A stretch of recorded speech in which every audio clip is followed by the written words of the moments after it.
لکھ دے گا کہ یہ شخص نفاق اور جہنم کی آگ سے آزاد ہے۔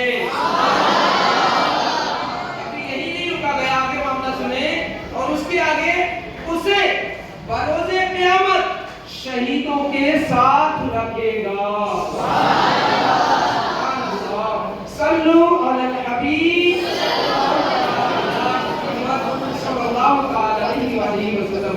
تو دیکھیں نا پیارے اسلام بھائیوں، کتنا بہترین فرمان ہے ہم سب کے آقا کا، کہ جو چاہتے ہیں نا کہ جہنم سے آزادی جن کو چاہیے، تو ان کو چاہیے کہ دن میں 100 مرتبہ درود پاک پڑھنے کا اپنا معمول بنا لیں، تو انشاءاللہ الکریم جو یہ فضیلت ہے اس کو پانے میں ہم کامیاب ہو سکتے ہیں۔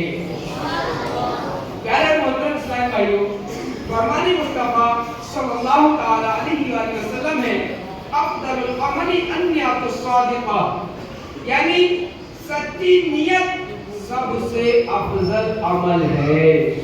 تو آئیے اے عاشقان رسول، ہر کام سے پہلے اچھی نیتیں کرنے کی عادت بنائیے کہ اچھی نیت بندے کو جنت میں داخل کر دیتی ہے۔ سبحان اللہ۔ تو بیان سننے سے پہلے بھی اچھی نیتیں کر لیجئے۔ مثلا نیت کیجئے کہ علم سیکھنے کے لیے پورا بیان سنوں گا، باادب بیٹھوں گا اور دوران بیان سستی سے بچوں گا۔ سبحان اللہ۔ اپنی اصلاح کے لیے بیان سنوں گا اور جو یاد رہا سننے کے بعد دوسروں تک پہنچانے کی کوشش کروں گا انشاءاللہ الکریم۔ پیارے محترم اسلامی بھائیوں، آج کا جو بیان کا موضوع ہے بہت ہی اچھا موضوع ہے، اور آج ہمارا حال ہے نا اسی حال پر یہ بیان ہے۔ آج تو سنیں گے کہ اللہ کریم نے نافرمان لوگوں کو بندر بنا دیا۔ اللہ اکبر۔ تو پیارے اسلامی بھائیوں، توجہ کے ساتھ سنیں گے اور اپنی اصلاح کے لیے مکمل طور پر توجہ رکھیں گے انشاءاللہ۔ بنی اسرائیل کے کچھ لوگ سمندر کے کنارے ایلا نامی گاؤں میں رہتے تھے۔ یہ سب ماہی گیر تھے، یعنی سمندر سے مچھلیاں پکڑتے اور بیچتے اور اپنی روزی کا اہتمام کیا کرتے تھے۔ بڑی خوشحال زندگی گزر رہی تھی۔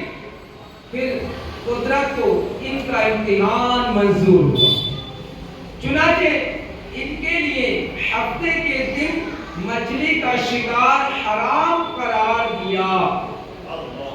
پورے ہفتے میں ہفتے کا دن یعنی کہ سیٹرڈے، جس کو شنیوار بھی ہم کہتے ہیں، اس کو جو ہے شکار کرنا حرام قرار دے دیا گیا۔ اللہ پاک مالک ہے، وہ اپنے بندوں کو جو چاہے حکم دے سکتا ہے۔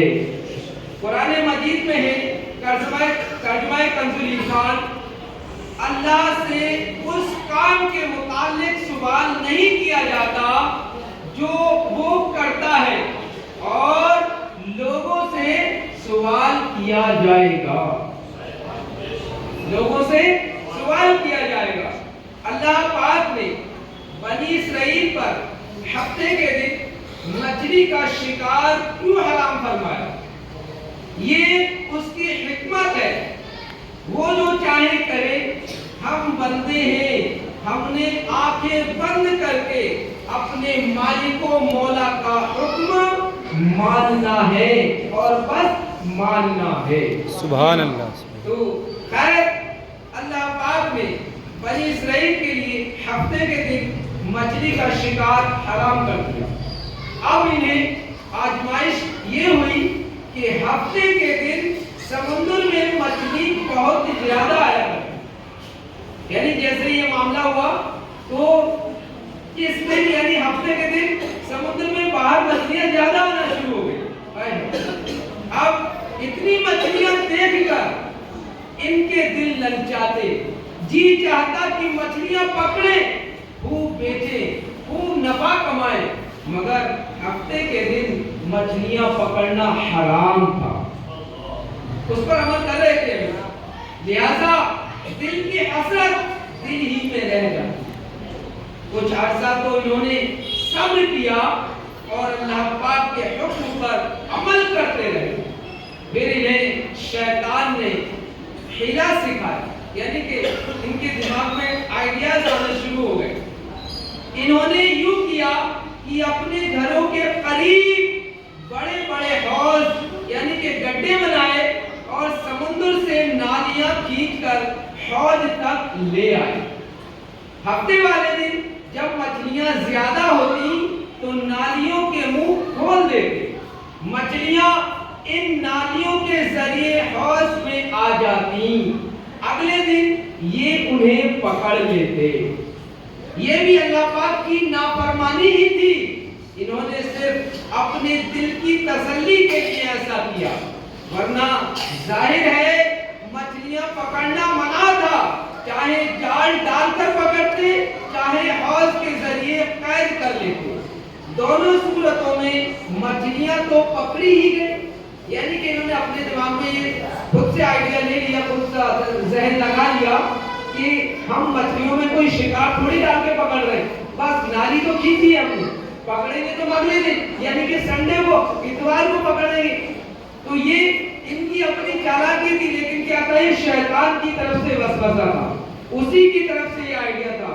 اب پیارے اسلام بھائی توجہ کے ساتھ سنیں، لہذا انہیں سمجھایا گیا، دین کا درد رکھنے والوں نے انہیں نیکی کی دعوت دی، انہیں بتایا کہ جو تم کر رہے ہو یہ غیر شرعی ہے، یہ محض ایک بہانہ ہے، تم اللہ پاک کی نافرمانی کر رہے ہو مگر یہ نہ مانے۔ اللہ اللہ پاک کی نافرمانی کرتے رہے، گناہ چھوڑنے اور توبہ کرنے کو تیار نہ ہوئے، آخر ان کی مسلسل نافرمانی کے سبب اللہ پاک کا قہر ان پر برس پڑا۔ ایک کی نافرمانوں کے چہرے مست ہو چکے تھے اور یہ سب نافرمان بندر بن چکے تھے۔ اللہ پاک نے یہ عبرتناک واقعہ قرآن کریم میں یوں ذکر فرمایا، ترجمہ کنز عرفان، اور یقیناً تمہیں معلوم ہے وہ لوگ جنہوں نے تم میں سے ہفتے کے دن میں سرکشی کی تو ہم نے ان سے کہا کہ دھتکارے ہوئے بندر بن جاؤ۔ اللہ اکبر، یعنی پیارے آپ نے سنا